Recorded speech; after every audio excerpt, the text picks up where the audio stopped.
Hello friends, कैसे हैं आप लोग।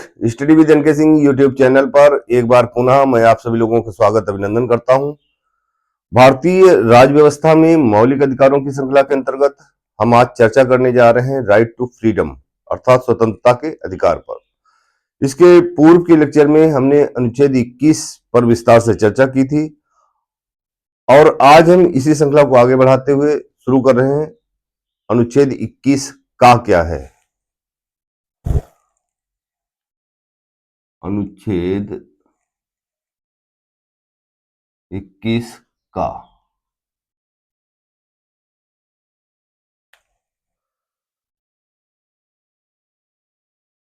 छह से 14 वर्ष तक के बच्चों को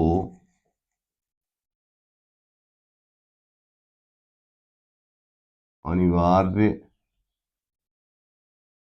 एवं निःशुल्क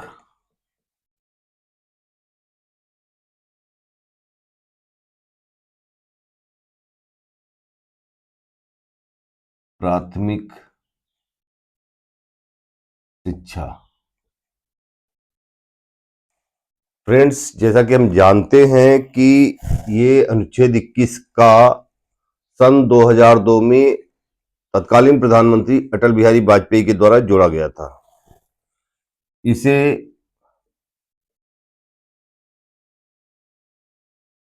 86वां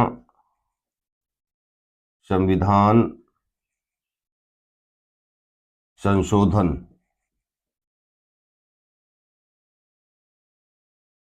2002 के द्वारा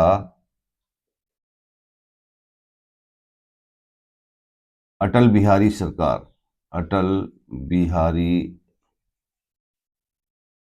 वाजपेयी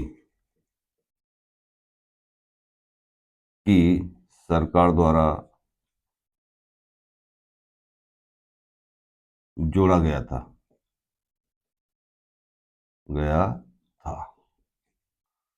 तो देखिए, अनुच्छेद 21 का है अर्थात इसे बाद में संविधान संशोधन करके जोड़ा गया है। और जोड़ा किसने है? तो तत्कालीन प्रधानमंत्री श्री अटल बिहारी वाजपेयी जी की सरकार के द्वारा इसे जोड़ा गया था। वास्तव में 2002 में इसे जब जोड़ा गया तो वाजपेयी सरकार ने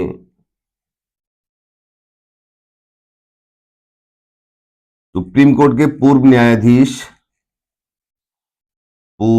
न्यायाधीश M.N. वेंकटचलैया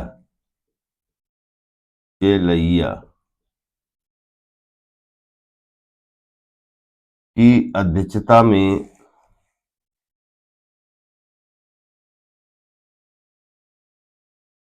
एक संविधान समीक्षा आयोग का गठन किया था।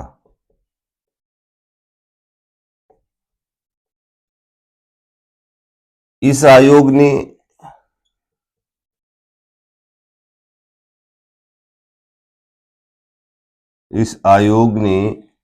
6 से 18 वर्ष तक की आयु के बच्चों को अनिवार्य एवं निःशुल्क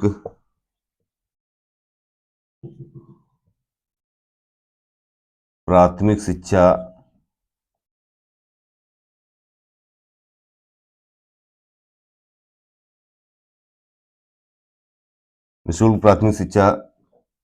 देने की सिफारिश की थी।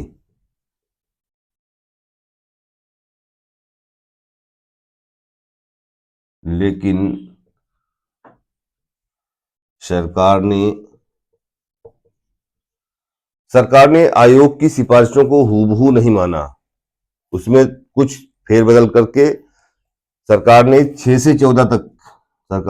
6 से 14 वर्ष तक के लिए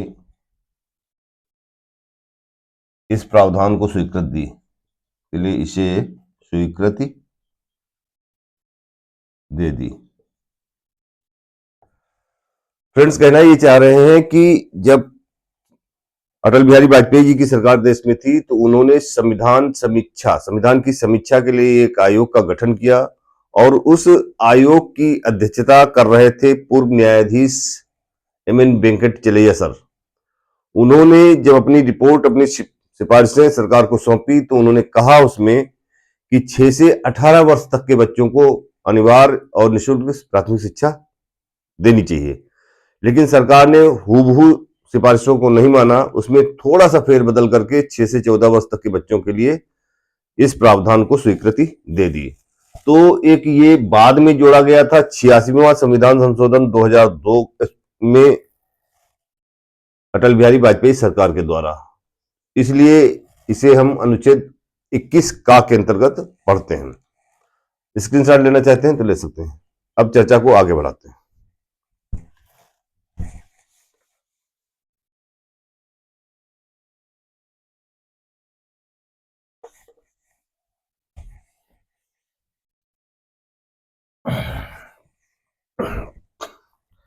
फ्रेंड्स, हमारा अगला बिंदु है आर्टिकल 22।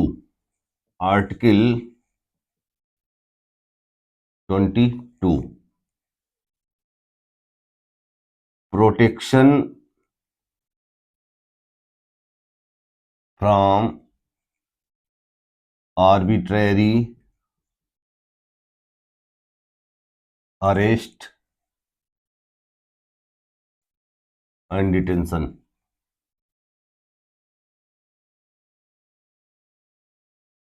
अर्थात मनमाने ढंग से गिरफ्तारी और कैद के या हिरासत के विरुद्ध संरक्षण। मनमाने ढंग से गिरफ्तारी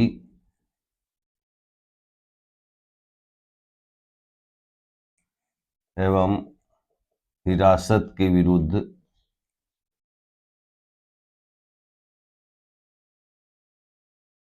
संरक्षण।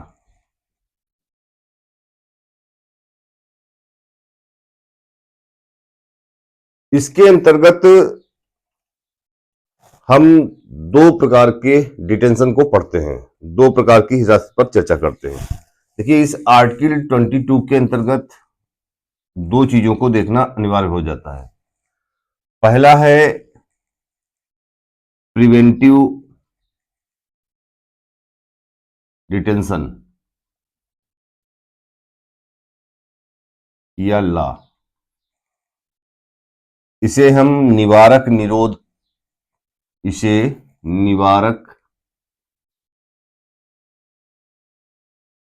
निरोध बोलते हैं।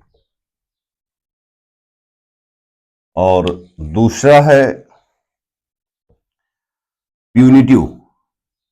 प्यूनिटिव डिटेंशन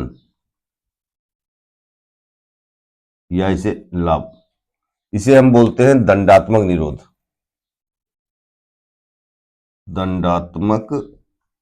निरोध। फ्रेंड्स, इनमें बहुत ही बेसिक एक अंतर है। वो अंतर ये है कि प्यूनिटिव और प्रिवेंटिव में एक जुर्म होने के बाद हिरासत की बात करता है और एक जुर्म होने से पहले की बात करता है। अर्थात प्रिवेंटिव डिटेंशन या निवारक निरोध वो है जिसमें केवल शक के आधार पर किसी घटना के घटित होने से पहले ही गिरफ्तारी कर ली जाती है। अर्थात अगर कोई पुलिस को ये सूचना मिलती है किसी भी माध्यम से, इंटेलिजेंस के माध्यम से, कि एक बहुत बड़ी घटना घटित होने वाली है, तो उस घटना को घटित होने से पहले ही रोकने के लिए पुलिस सभी संदिग्ध लोगों को हिरासत में ले लेती है। इसी को कहा जाता है प्रिवेंटिव डिटेंशन। और प्यूनिटिव क्या होता है? जब घटना घटित हो जाती है उसके बाद में जब किसी को हिरासत में लिया जाता है तो ये होती है दंडात्मक निरोध। जुर्म करने के बाद, इसका मतलब है जुर्म करने के बाद अरेस्ट, जुर्म करने के बाद अरेस्ट करना। और ये है जुर्म करने से पहले अरेस्ट, जुर्म करने से पहले अरेस्ट। ये जुर्म करने के बाद अरेस्ट है। इसका एक एग्जाम्पल हम दे सकते हैं। आपको मालूम होगा कि एक घटना है सन 1998 की। उस समय एक मूवी आई थी, एक मूवी थी जिसका नाम था हम साथ साथ हैं। उस मूवी की जब शूटिंग के लिए राजस्थान गए हुए थे उस फिल्म के कलाकार, जिनमें एक स्पेशली नाम आता है सलमान खान का। तो सलमान खान ने सितंबर 1998 में वहां पर काले हिरन, चिंकारा हिरन का अवैध शिकार किया था। यहां पर एक उदाहरण के तौर पर हम दे सकते हैं किसको, उदाहरण सलमान खान। इनका अपराध क्या था, तो इन्होंने, इनका अपराध क्या था, अपराध था चिंकारा अर्थात काले हिरन का शिकार, काले हिरन का शिकार। और आप जानते हो राजस्थान में एक प्रजाति पाई जाती है, एक जाति विशेष के, एक समुदाय विशेष के लोग हैं जिसे हम बोलते हैं बिश्नोई समुदाय। बिश्नोई समुदाय के लोग काले हिरन की पूजा करते हैं। इसलिए राजस्थान से लॉरेंस बिश्नोई नाम के एक व्यक्ति ने याचिका सलमान खान के खिलाफ लगाई थी। सलमान खान जुर्म कर चुके थे और उसके बाद उन्हें अरेस्ट किया गया था, इसलिए इन्हें प्यूनिटिव डिटेंशन में लिया गया था। इसलिए इन्हें प्यूनिटिव डिटेंशन अर्थात दंडात्मक निरोध के अंतर्गत इन्हें गिरफ्तार किया गया था। और यहां पर एक उदाहरण है संजय दत्त का। देखिए ये संजय दत्त सुनील दत्त के पुत्र थे और सुनील दत्त साहब आप जानते हो कि कैबिनेट मिनिस्टर भी रहे, खेल मंत्री भी रहे। इन्हें 1993 में मुंबई में जो सीरियल बम ब्लास्ट हुए थे उसके तहत संदिग्धता के आधार पर इन्हें गिरफ्तार किया गया था और बाद में इन्हें आर्म्स एक्ट के तहत 6 साल की सजा सुनाई गई थी। तो इन्हें प्यूनिटी के, संजय दत्त जी को प्यूनिटिव डिटेंशन में नहीं लिया गया था क्योंकि इन्हें जुर्म करने से पहले ही रोक लिया गया था। इसलिए जो इन्हें प्रिवेंटिव डिटेंशन अर्थात निवारक निरोध के अंतर्गत इन्हें गिरफ्तार किया गया था। और आप जानते हो कि इन्हें प्रिवेंटिव डिटेंशन में कैद किया गया था। शुरुआत में तो 18 महीने ये लगातार जेल में रहे, बाद में और इन्हें 6 साल की सजा सुनाई गई। बाद में इन्हें इनकी सजा को थोड़ा सा कम किया गया है, लेकिन फिर भी इनको 5 साल जेल काटनी पड़ी थी। 2016 में ये यरवदा जेल से छूटे थे। तो इन्हें जुर्म करने से पहले ही गिरफ्तार कर लिया गया था। और उस समय जो जुर्म करने से प्रिवेंटिव डिटेंशन के अंतर्गत बहुत सारे लाज आते हैं। जैसे इन्हें टाडा के तहत गिरफ्तार किया गया था। इन्हें किसके तहत गिरफ्तार किया गया था, टाडा, टाडा के तहत गिरफ्तार किया गया था। तो ये एक संक्षिप्त जानकारी है। अब हम विस्तार से अनुच्छेद 22 पर चर्चा करने जा रहे हैं। देखिए अनुच्छेद 22 जो है वो वास्तव में आपको जो संरक्षण दे रहा है वो प्यूनिटिव डिटेंशन के खिलाफ संरक्षण दे रहा है। अनुच्छेद 22 जो है आपको दंडात्मक निरोध के खिलाफ संरक्षण दे रहा है, ना कि प्रिवेंटिव डिटेंशन के खिलाफ। तो दंडात्मक निरोध के खिलाफ जो है ये हमें संरक्षण दे रहा है अनुच्छेद 22। अब हम देखते हैं कि अनुच्छेद 22 के अंतर्गत वो 7 क्लाजेस क्या है। वास्तव में अनुच्छेद 22 के अंतर्गत 7 धाराएं हैं। अब हम विस्तार से उन पर एक एक करके चर्चा करेंगे। अगर आप स्क्रीनशॉट लेना चाहते हैं तो ले सकते हैं। थोड़ी जगह खाली करते हैं।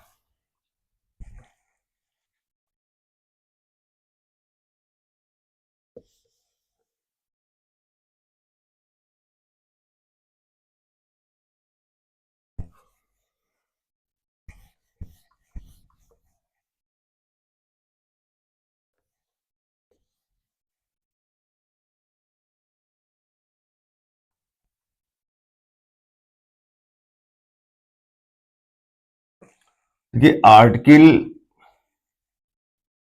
22 क्लास 1 ये क्या कहता है? ये कहता है कि नो पर्सन, इसके अंतर्गत दो चीजें हैं। 22 क्लास 1, आर्टिकल 22 क्लास 1 के अंतर्गत हम दो चीजें देखेंगे।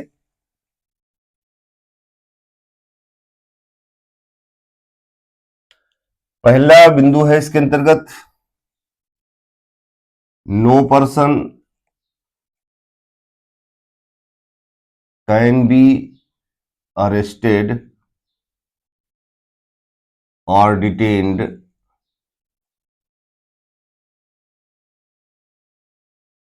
विदाउट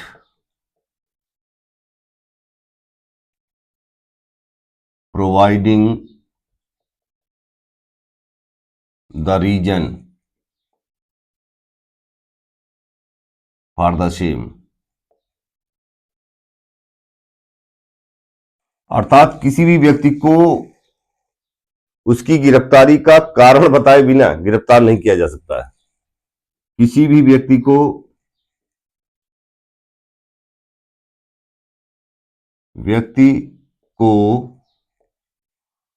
उस उसकी गिरफ्तारी का कारण बताए बिना गिरफ्तार नहीं किया जा सकता, नहीं किया जा सकता, किया जा सकता। और इसके अंदर दूसरा बिंदु है,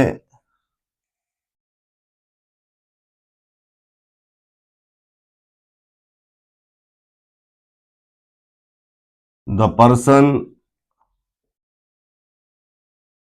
अरेस्टेड और detained under custody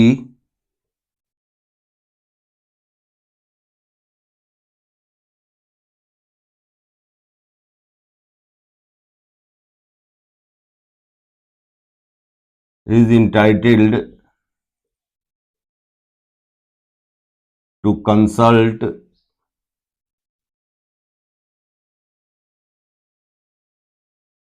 or be defended by a legal practitioner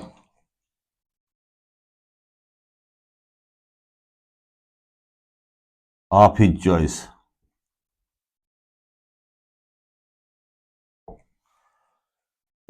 अर्थात ये लाइन कहना ये चाह रही है कि यदि किसी व्यक्ति को उसकी गिरफ्तारी का कारण बताए बिना गिरफ्तार कर लिया गया है, मनमाने ढंग से गिरफ्तार कर लिया गया है।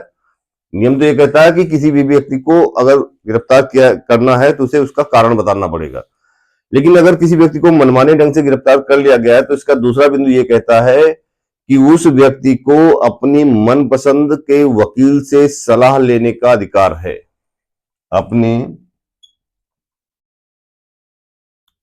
मनपसंद वकील से सलाह लेने का अधिकार है।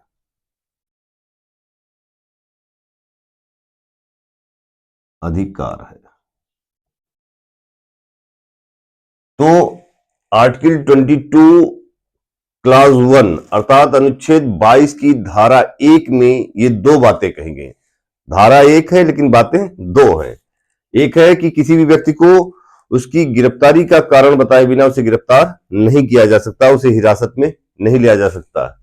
और दूसरा, अगर उसे हिरासत में लिया गया है तो उसे अपने मनपसंद वकील अर्थात लीगल प्रैक्टिशनर से उसे सलाह मशविरा करने का भी अधिकार प्राप्त होगा। स्क्रीनशॉट लेना चाहते हैं तो ले सकते हैं। चर्चा को आगे बढ़ाते हैं।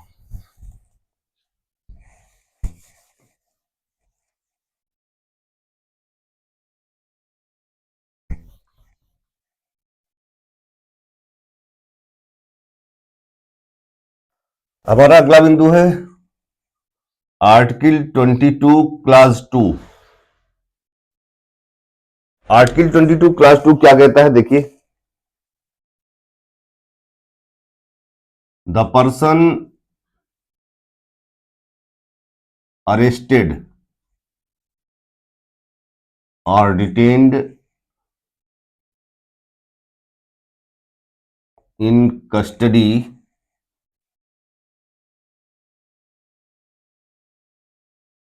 must be produced before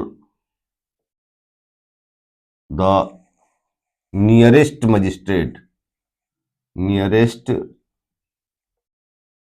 magistrate within 24 hours of his arrest or detention।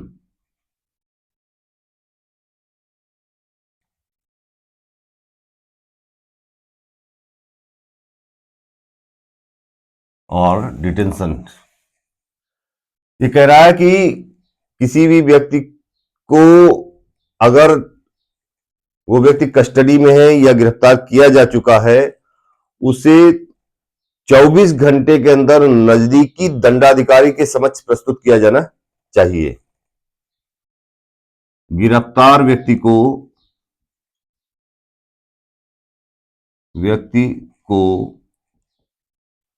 24 घंटे के अंदर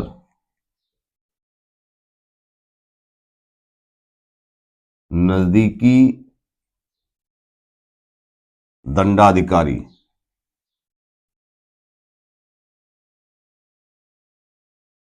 के समक्ष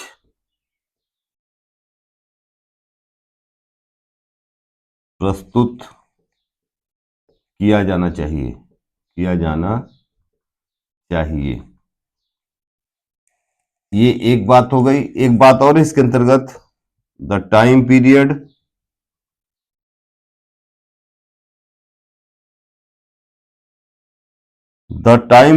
डज नॉट include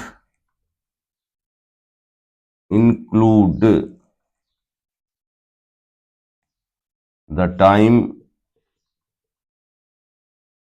take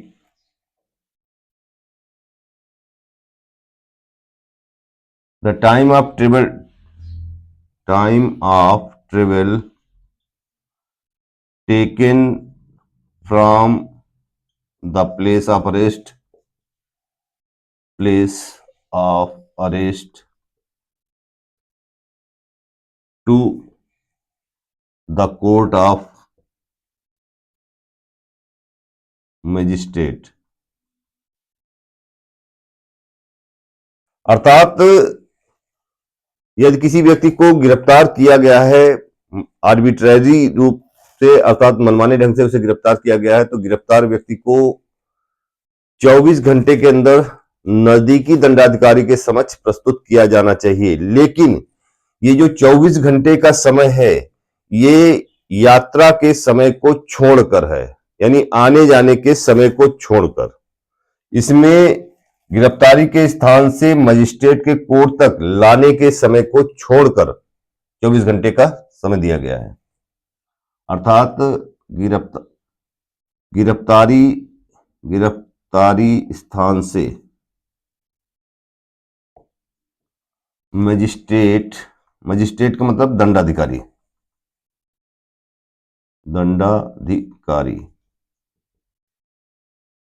की कोर्ट तक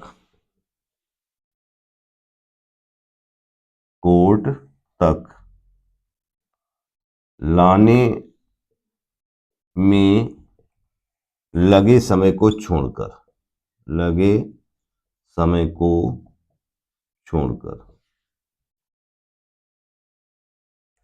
तो ये प्रावधान दिए गए हैं आर्टिकल 22 क्लास 2 में। अगर आप स्क्रीनशॉट लेना चाहते हैं तो ले सकते हैं। थोड़ी जगह खाली करते हैं।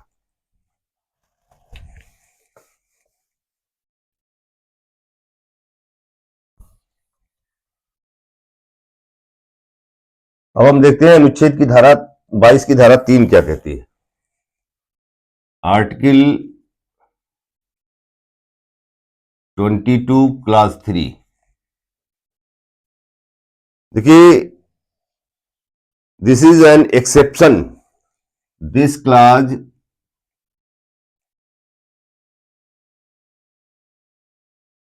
is an exception to article 22 clause 1 and 22 clause 2. It states that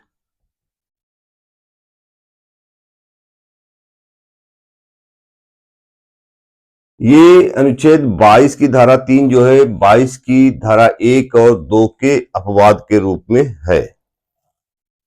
अब ये अपवाद क्यों है, तो इसमें हम इसको देखते हैं। 22 की धारा 1 में कहा गया है कि किसी भी व्यक्ति को मनमाने ढंग से गिरफ्तार नहीं किया जा सकता है, अर्थात उसे रीजन बताना पड़ेगा। जबकि यहां पर ये कहा 22 की धारा 2 में ये कहा गया है कि उसे दंडाधिकारी के समक्ष 24 घंटे के अंदर प्रस्तुत करना पड़ेगा। और ये अनुच्छेद 22 की जो धारा 3 है, ये 22(1) और 22(2) का अपवाद है। एक मिनट जरा पानी पी लेते हैं।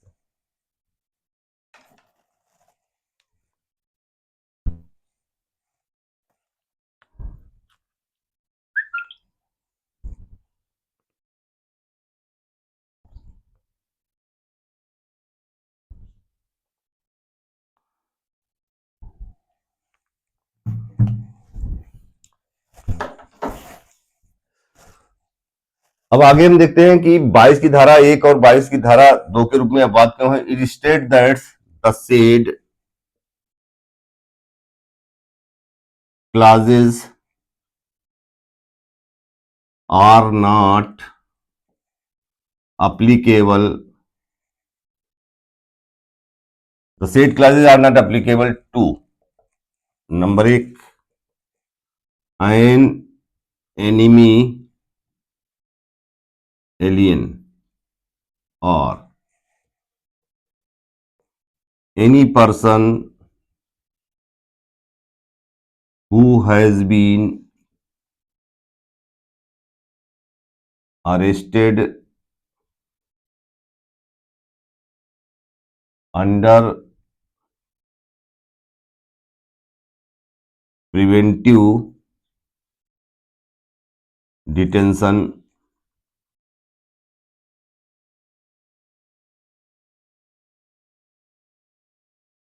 लॉ। अर्थात ये जो अनुच्छेद 22 की धारा 1 और 22 की धारा 2 कहते हैं, जो लोगों को संरक्षण प्रदान किया गया है, वो संरक्षण 22 की धारा 3 के तहत विदेशी शत्रु, एनिमी एलियन का मतलब है विदेशी शत्रु, विदेशी शत्रु और अथवा वो कोई भी व्यक्ति जिसे निवारक निरोध के अंतर्गत, निवारक निरोध के अंतर्गत गिरफ्तार किया गया है, गिरफ्तार किया गया है। कहने का सेंस ये है कि अनुच्छेद 22 की धारा 3, अनुच्छेद 22 की धारा 1 और 2 का अपवाद है, क्योंकि यह विदेशी शत्रुओं को और ऐसे किसी भी व्यक्ति को जो निवारक निरोध के अंतर्गत गिरफ्तार किए गए हैं, अर्थात प्रिवेंटिव डिटेंशन के अंतर्गत उन्हें अरेस्ट किया गया है, उनको संरक्षण प्रदान नहीं करता है। हमारा अगला बिंदु है आर्टिकल 22 की धारा 4 यानी 22 clause 4। Article 22 clause 4।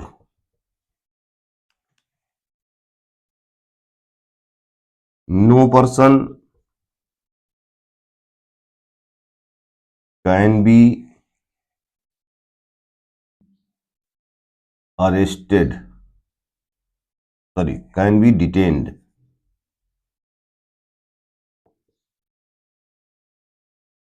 No person can be detained for more than 3 months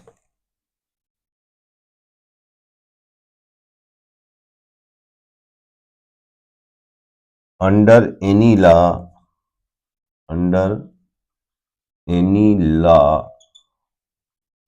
relating to preventive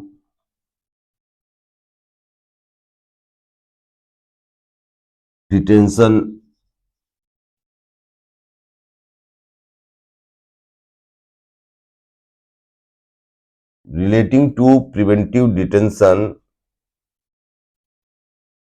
किसी भी व्यक्ति को अगर प्रिवेंटिव डिटेंशन के अंतर्गत गिरफ्तार किया गया है तो उसे 3 माह से ज्यादा के लिए गिरफ्तार नहीं किया जा सकता है, unless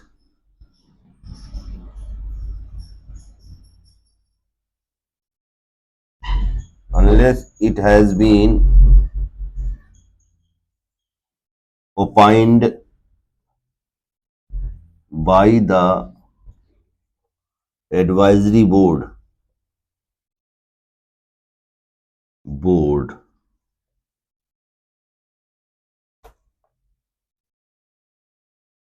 प्रिवेंटिव डिटेंशन के अंतर्गत अर्थात निवारक निरोध के अंतर्गत यदि किसी भी व्यक्ति को गिरफ्तार किया गया है तो पहली बात तो है उसे 3 माह से ज्यादा आप नहीं रख सकते हैं, डिटेन करके नहीं रख सकते हैं, हिरासत में नहीं रख सकते।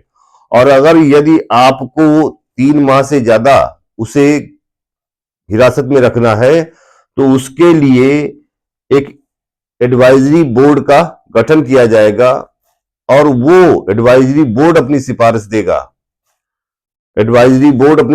देगा कि भाई इसकी डिटेंशन जस्टिफाइड है, इसका हिरासत में रहना उचित है, तभी उसे जो है हिरासत में रखा जा सकता है।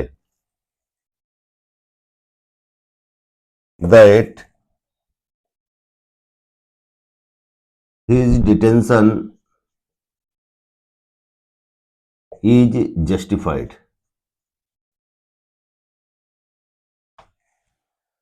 कहने का मतलब है कि अनुच्छेद 22 की धारा 4 ये कहती है कि निवारक निरोध के अंतर्गत गिरफ्तार व्यक्ति को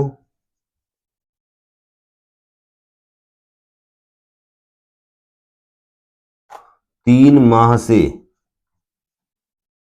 ज्यादा कैद नहीं रख सकते।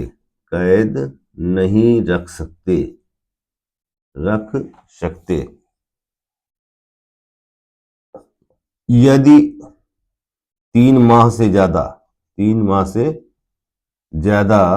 रखना है तो उसके लिए एक सलाहकार बोर्ड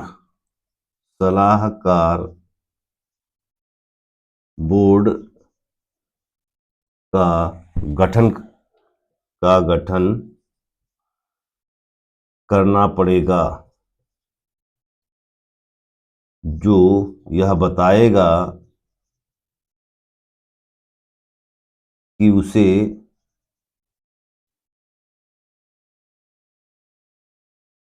कैद में रखना 3 माह से ज्यादा कैद में रखना न्यायोचित है।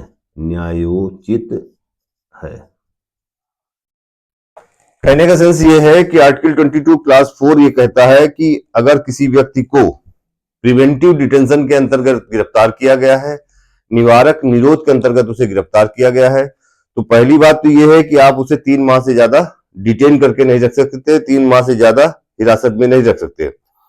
और अगर आप उसको 3 माह से ज्यादा हिरासत में रखना ही चाहते हैं तो उसके लिए एक सलाहकार बोर्ड का गठन किया जाएगा और वो सलाहकार बोर्ड जब ये लिखकर दे देगा कि भाई इसको 3 माह से ज्यादा रखना न्यायोचित है, तभी उसकी सजा को, उसकी कैद को, उसकी हिरासत को जो है 3 माह से ज्यादा बढ़ाया जा सकता है। स्क्रीनशॉट लेना चाहते हैं तो ले सकते हैं, थोड़ी सी जगह खाली करते हैं।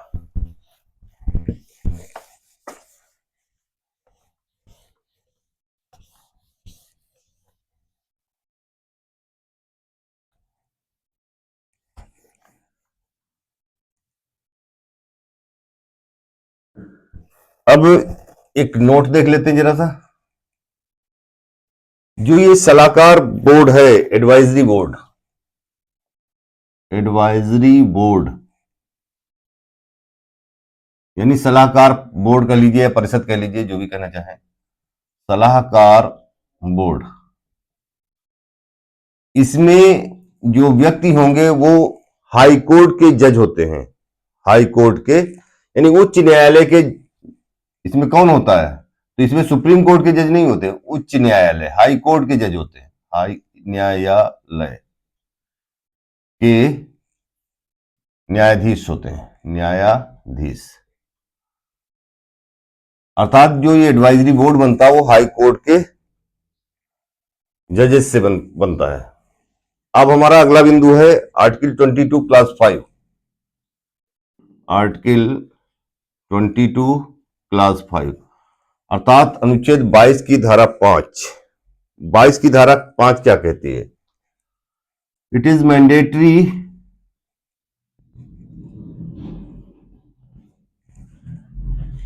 to disclose the grounds of arrest or detention to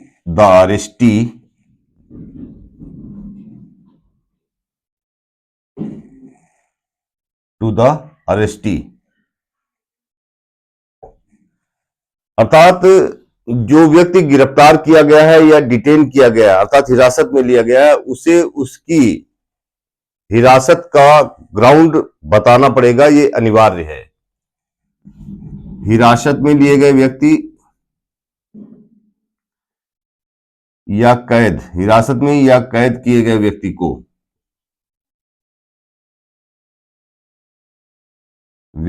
को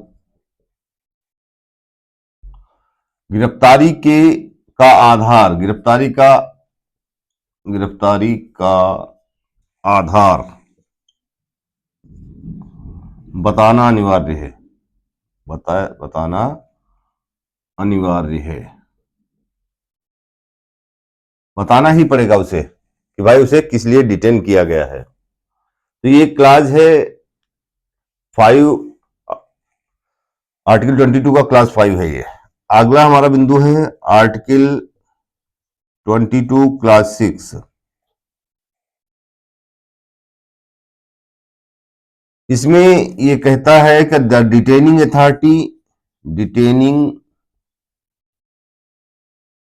authority is empowered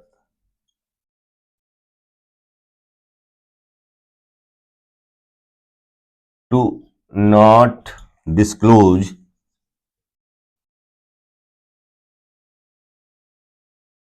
the grounds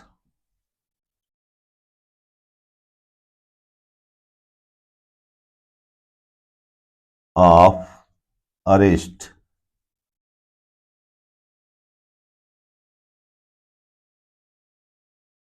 or detention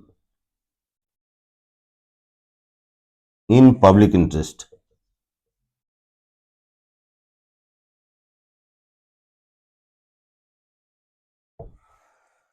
कह रहा है अनुच्छेद 22 की धारा 6 ये कह रही है कि अगर सार्वजनिक हित में ये जरूरी है, सार्वजनिक हित के लिए आवश्यक है, तो डिटेनिंग अथॉरिटी अर्थात हिरासत में लेने वाले अधिकारी को उसका ग्राउंड बताना आवश्यक नहीं है। वो उसका ग्राउंड नहीं भी बता सकता अगर ये मैटर पब्लिक इंटरेस्ट से जुड़ा है तो। अर्थात डिटेनिंग अथॉरिटी, हिरासत में लेने वाले प्राधिकारी को यह शक्ति है, हिरासत में लेने वाले प्राधिकारी, यह शक्ति है कि वह जनता के हित में गिरफ्तारी या हिरासत का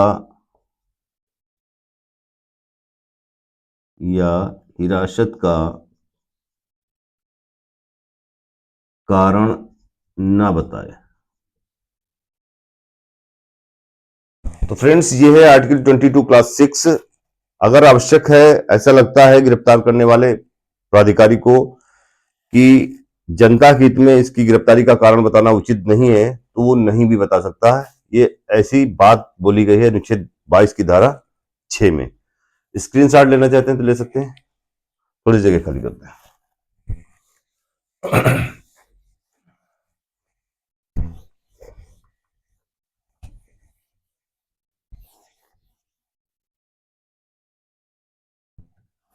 article 22 class 7। Parliament is empowered. Parliament is empowered.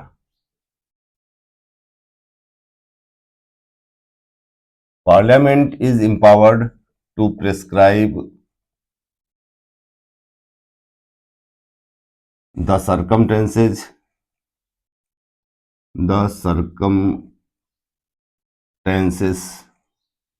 or clauses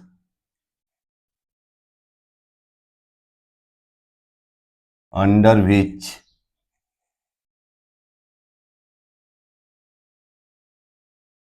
a person can be detained for more than 3 months। अर्थात अनुच्छेद 22 की धारा 7 संसद को यह पावर देता है।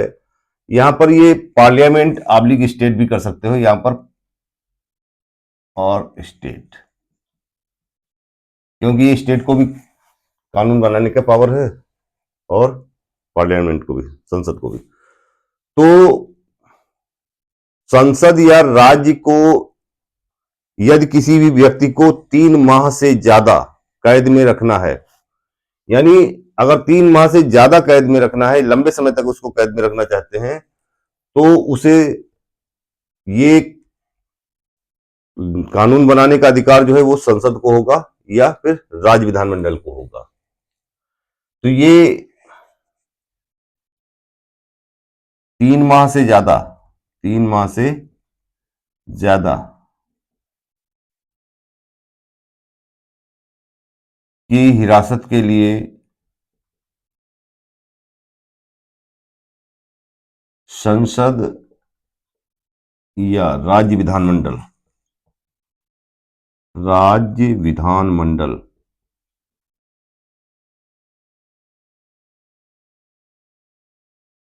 को कानून बनाने का अधिकार है।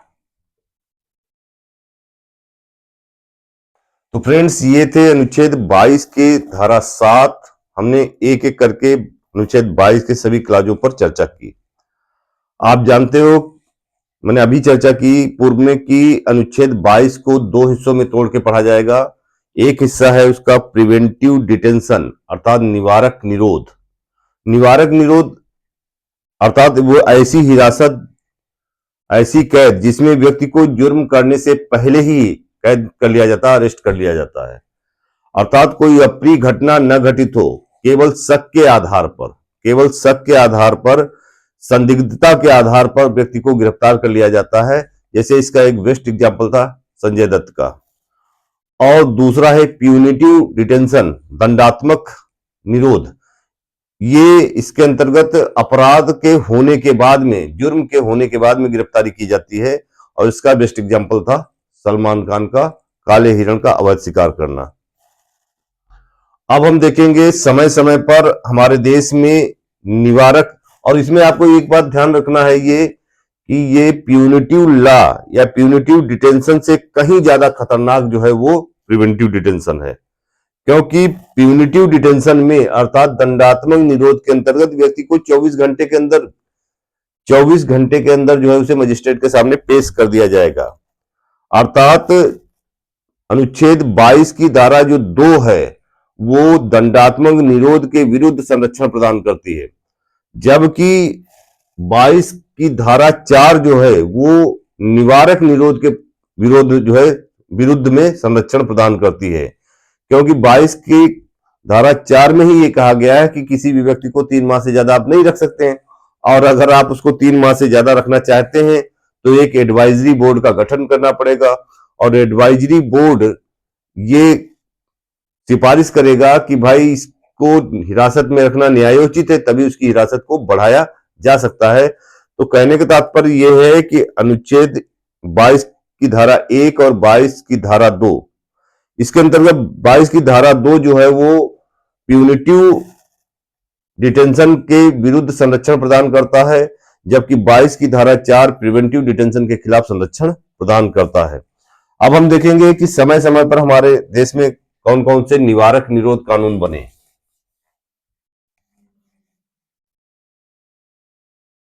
कुछ महत्वपूर्ण हैं जिन पर हम बात कर लेते हैं। सबसे पहला हमारे यहां बना preventive detention law, preventive detention law 1950 में बना। ये 1 वर्ष तक लागू रहा, 1 ईयर तक। आप जानते हो कि 1950 अर्थात वो समय था जब देश विभाजन की विभीषिका को झेल कर उभरा था। अर्थात हमारे देश का बंटवारा हो चुका था, भारत और पाकिस्तान नाम के 2 अधिराज्य बन चुके थे। हम हालांकि 1950 में भारत तो गणराज्य बन गया था, लेकिन पाकिस्तान अभी गणराज्य नहीं बन पाया था। तो लोगों का अवैध घुसपैठ या अन्य बहुत तरीके की अवैध उनकी जो घुसपैठ के साथ साथ में अन्य बहुत तरीके की जो उनकी गतिविधियां थी, उन सब पर लगाम लगाने के लिए एक प्रिवेंटिव डिटेंशन लॉ 1950 लाया गया। इसमें केवल ये एक ऐसा लॉ था जैसे कि अंग्रेजों ने एक लॉ अंग्रेज लाए थे जिसको बोलते थे रॉलेट एक्ट। एक तरीके से रॉलेट एक्ट की 2 कॉपी था, क्योंकि रॉलेट एक्ट में भी कहा गया था कि ना कोई अपील, ना कोई दलील और ना कोई वकील। ठीक उसी तरीके से ये भी एक वर्ष के लिए सरकार चाहे, भारत सरकार 1 वर्ष के लिए किसी को भी डिटेन करके रख सकती थी, अगर और इसमें ना तो कोई वकील किया जा सकता, ना वकील और ना दलील। ये ठीक एक ऐसा ही प्रिवेंटिव डिटेंशन लॉ लाया गया जैसे कि रॉलेट एक्ट था। आप जानते हो रॉलेट एक्ट को उन दिनों में काला कानून भी कहा गया था। खैर एनी हाउ, अब इसे रिपील कर दिया गया, रिपील्ड इन 1971, अर्थात इसे निरस्त कर दिया गया। 1971 में इसे निरस्त कर दिया गया, निरस्त हो गया। अब जब 1971 में निरस्त हो गया तो आप जानते हो फिर 1971 में उस समय प्रधानमंत्री इंदिरा गांधी हुआ करती थी, तो वो एक एक्ट लेकर के आई थी, एक प्रिवेंटिव डिटेंशन लॉ लेके आई थी जिसे बोलते थे Misa, maintenance of internal security act. इसका मतलब है maintenance of internal security act, अर्थात आंतरिक सुरक्षा व्यवस्था का अधिनियम। फ्रेंड्स, इस मीसा का सबसे ज्यादा दुरुपयोग किया इंदिरा गांधी ने। इस मीसा का अगर आपसे पूछा जाए कि निवारक निरोध कानूनों में सबसे ज्यादा किसका दुरुपयोग हुआ है, तो आपका एक ही उत्तर होगा, मीसा का।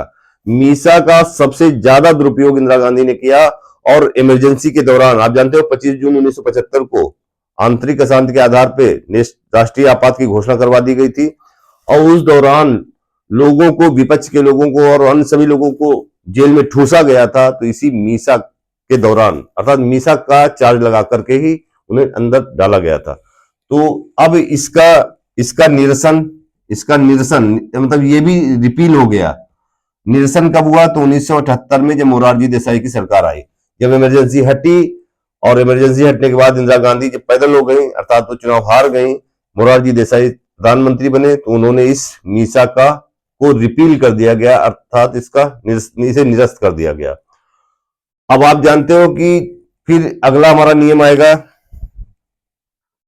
1900, एनएसए आया, NSA, national security act, national security act, इसे राष्ट्रीय सुरक्षा अधिनियम बोलते हैं, और ये आया था 1980 में, 1980 में। इसके बाद में इस 1980 के एनएसए को रिपील कर दिया गया। ये रिपील हुआ, निरस्त कर दिया गया। निरसन कब हुआ इसका? तो निरसन इसका हुआ 1985 में, इंदिरा गांधी की हत्या के बाद इसे निरस्त कर दिया गया था। इस एनएसए के बाद में एक अगला आएगा टाडा, टाडा,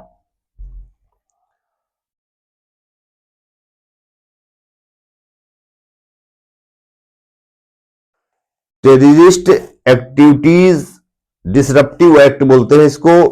ये आतंकवाद से संबंधित है, और आप जानते हो कि संजय दत्त को टाडा के खिलाफ ही गिरफ्तार किया गया था, और ये 1985 से 1995 तक चला, 1985 से 1995 तक चला। अर्थात आप ये कह सकते हो कि 95 में, 1995 में इसको निरस्त कर दिया गया। इसके बाद एक और प्रिवेंटिव डिटेंशन अधिनियम आया, जिसे हम बोलते हैं पोटा, पोटा।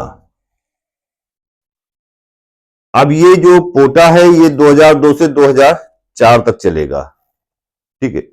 इसी बीच में एक और बीच में आया था, जो केवल आर्म फोर्सेस के लिए था, एक 1958 में लाया गया था, आइस्फा,